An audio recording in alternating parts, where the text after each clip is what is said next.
I've had a few messages and comments recently asking me to go over how I get my huge drum sounds. Let's dig in. I'm pretty well known locally for my drum sounds and I get a lot of compliments on the work I do. So if you want your drums to sound a bit like this,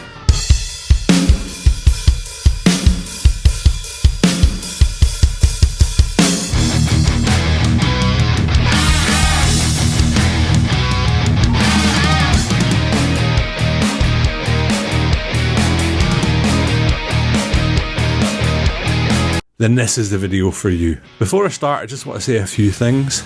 This is going to be a series of videos because the topic is pretty huge. And these videos are definitely for the geeks because there's going to be a lot of technical information. If you're not into that, then maybe this isn't the video for you. But if it is something you're interested in, I'm sure you're going to enjoy it. This is my view on the process of producing drums. I'm not saying by any means this is the only way to do it. It's just the way I've ended up working, and I'm sure there's folk out there that are going to disagree. And that's cool. At the end of the day, it's art and everyone's going to have a subjective view on it. I'm not a Grammy award-winning producer, but this is a subject that people seem to think I'm pretty good at and are interested in knowing about my processes. Hence why I'm making this. I also realise that I'm extremely lucky to have access to spaces and gear that isn't available to everyone. That isn't lost on me, but this is how I do it, and I've developed it by being in these amazing spaces over the years. Finally, I would have loved to have made this in a studio with a drummer and to be able to talk through and show you what it is that I'm doing. But as a freelancer, I don't have my own studio to work in. I use studios as a freelance producer, not as an employee or as a studio owner. To do a video like that, I'd need to pay for a space and get some people in to help me, and I just can't do that right now. I will, however, use some videos, some pictures and some audio examples to show you what it is that I'm up to when I'm producing drums. However, if you like and subscribe and the channel grows, I would be well into doing stuff like that when basically there's some money available to pay for it. So yeah, give me a like and subscribe, please. In the meantime, if you found this video useful, then why don't you buy me a coffee on the link below? I do like coffee. So let's delve into my thought processes and my influences. So I've always taken a lot of time with drums for one simple reason. I firmly believe that they're the backbone to a great sounding record. I work mostly in rock music and drums are always the backbone of it. They drive the record and they hold it all together. And I don't think this is just the same in rock music, it's the same in lots of different genres, pop, metal, hip hop, dance. Get a good drum sound and the rest of it is going to fall into place. I think this comes from being a teenager in the 90s. A lot of the music that I got into had massive drum sounds. I love grunge and I love alternative rock, and producers like Brendan O'Brien always got huge drum sounds that I loved.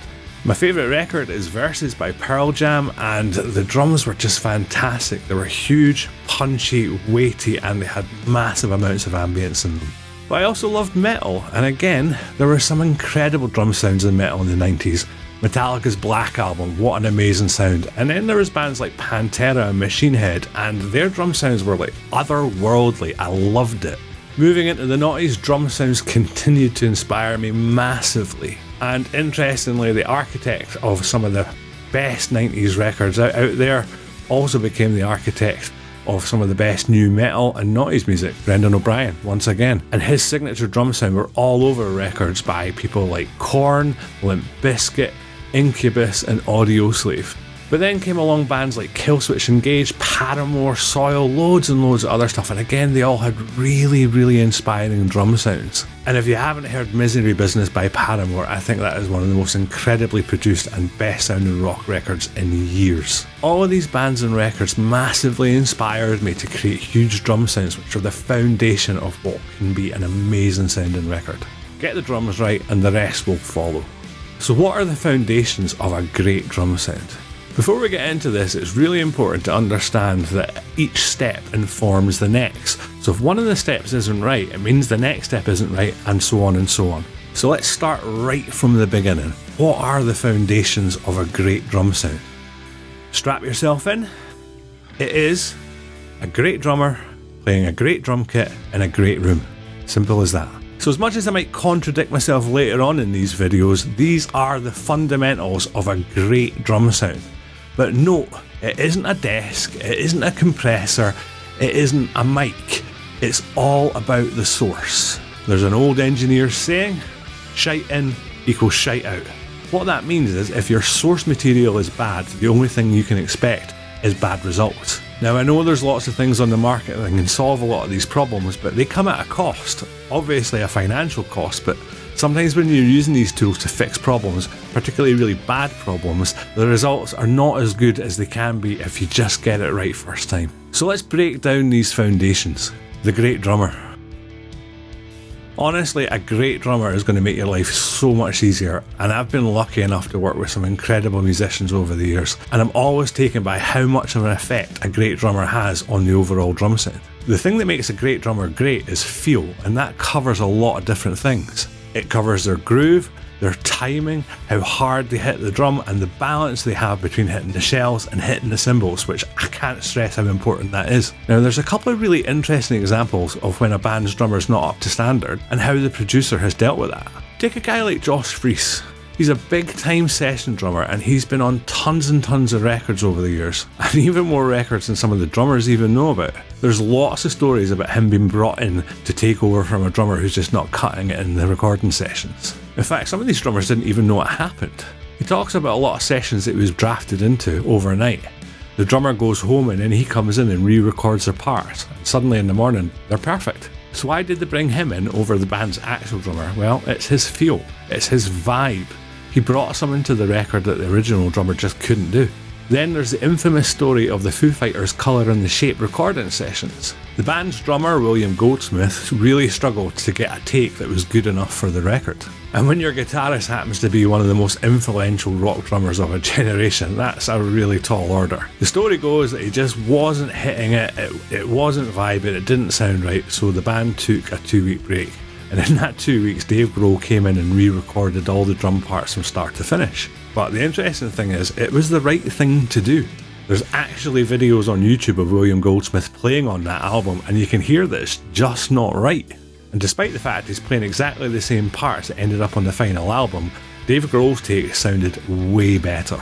So if you've got a bad drummer, chances are you're not going to get the drum sound that you're looking for. You might have to consider getting someone else in, and that's not great, but sometimes needs must.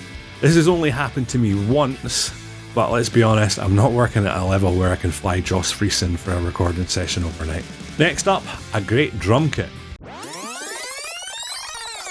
Yeah, it might sound obvious, but a great sounding drum kit is going to make a huge difference. Now what's interesting in a great sounding drum kit doesn't necessarily mean that it's an expensive drum kit. It just needs to sound good. I've recorded some arguably quite cheap drum kits that have sounded amazing, but I've also recorded some really expensive vintage drums and I just haven't liked the way they sounded. Now there's a lot of variables here, but I definitely have drum kits that I really enjoy recording. I'm a big fan of Yamaha drums and I've recorded the Modest Stage Custom loads of times and have been absolutely delighted with the results. And another Yamaha drum kit I love to record is the Tour Custom. I've had some amazing results with that too. Overall, I think Yamaha drum kits sound really great, they're super consistent, they're punchy, they have loads of tone, and they just sit right on a record. I've also recorded the Mapex Saturn lots over the years and I love the sound of that. I particularly like the sound of the toms. They're predominantly maple, but they have got a ply of walnut in there which adds loads and loads of depth, which suits me down to the ground. I'm lucky enough to own an amazing Yamaha Oak Custom which was donated to me by the family of the late great Derek Buglis, an amazing drummer in Edinburgh who sadly died. It's been the staple in my recordings for quite a few years now and I just love the way it sounds. However, I do wish that Derek was here instead. I've actually sampled this kit extensively and I've used it on loads of records and I've used it on loads of mixes as well, particularly online mixes where maybe I haven't enjoyed the drum sounds. The other kit that I own is a bit of a wild card. It's a Tartan custom drum kit made here in Scotland. It's a ridiculous kit, but I love the way it sounds. It's absolutely huge. It's got a 24x24 kick drum, 13x13 rack tom, and a 16x16 floor tom. I call it my big dumb rock kit, and it's been on tons of records that I've done in the last 5 years. It's got depth and punch like nothing else I've heard. I'll never get rid of the kit, and I absolutely class it as a secret weapon. Drummers love this thing, but it's not always easy to play, but it is worth it. Snares are another massive part of the equation. I own a bunch of them and I can't emphasise how important they are for a good rock record. A great snare sound will make or break a record, particularly the way that they marry up with the guitars. There's a lot of overlap there, so it needs to be right. Again, it doesn't need to be an expensive snare, it just needs to sound good. I'm looking for that crack, and I'm looking for that punch, and I'm looking for that depth. And I need that crack to cut through the inevitable wall of guitars on a rock record. The snares I own are the Mapex Black Panther, which has got loads of gut and weight to it. The Pearl Chad Smith, which sounds incredible, it's got loads of crack and loads of presence to it. My go-to snare is the Yamaha Recording Custom, which just sounds incredible and it just sits so well in so much music. And I have a Pearl Piccolo as well if I need something to cut through or just looking for that good old-fashioned 90s vibe. Honourable mentions are the Ludwig Black Beauty. I love using that thing, it is beyond incredible, and when it's available I will always choose to use it. And I also really like brass shelled snares, and I have access to a Natal brass snare which I really like. It's got great sustain on it and loads of presence. I'm always looking for a 14-inch snare mostly, and I'm looking for a depth of 5.5 inches or more. Now we've got our shells and now we've got our snares. What are we going to do with them? Well, they need the right skins, the right tuning and the right dampening. I'm a huge fan of Evans skins and I've been using them for years. I just think they're a cut above the rest. I've used Remo loads over the years and they sound great, but I'll always take Evans if I've got the choice. For kick drums, I love the Evans EMAD. I think they sound amazing, particularly with the additional dampening. They sound tight, they sound fat, and they don't really need an awful lot of work to sound amazing. On toms, I prefer clear heads. I like to use the Evans EC2s. I think they sound fantastic. The initial hit, the initial impact sounds great, but they've also got great tone and great sustain as well. For me, the snares need to be coated, and I use the Evans G2 a lot. I just think that sounds fantastic. There's a classiness to it that I really enjoy. Great depth, great tone. I don't really like Remos. I know they're tried and tested, but for me, again, Evans just sound way nicer. Tuning wise, I prefer lower tunings on the kick and the tom and more of a medium tuning on my snares. I've never really tried to tune the drums to the key of the song. Maybe I will one day, but actually I just tend to use my ears these days. I have used apps in the past, which are really cool, but I've been doing it so long now that I can do it by ear.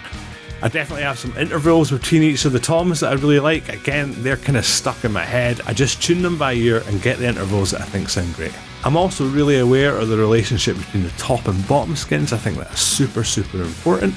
And again, when I'm tuning the bottom skin, I'm really just tuning it by ear and I'm trying to get that tone and that sustain. Dampening is also super important. Like a lot of people, I use moon gels. I've always got a couple of packets of moon gel on me in recording sessions and I use them to dampen down. I do like a bit of sustain, but not too much. For the snares, I'm really enjoying the snare weight at the moment. I've been using a little leather one. That sounds cool.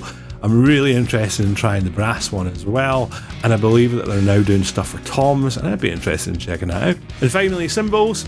I prefer brighter cymbals. I have a set of A customs and K customs that I think sound really nice. Generally not a fan of darker cymbals, however I do have a Dark Ride by K Custom, which sounds great, but generally I'm looking for something bright and not too washy. Next up, a great room, and this one's a biggie. I really need a great sounding room for drums.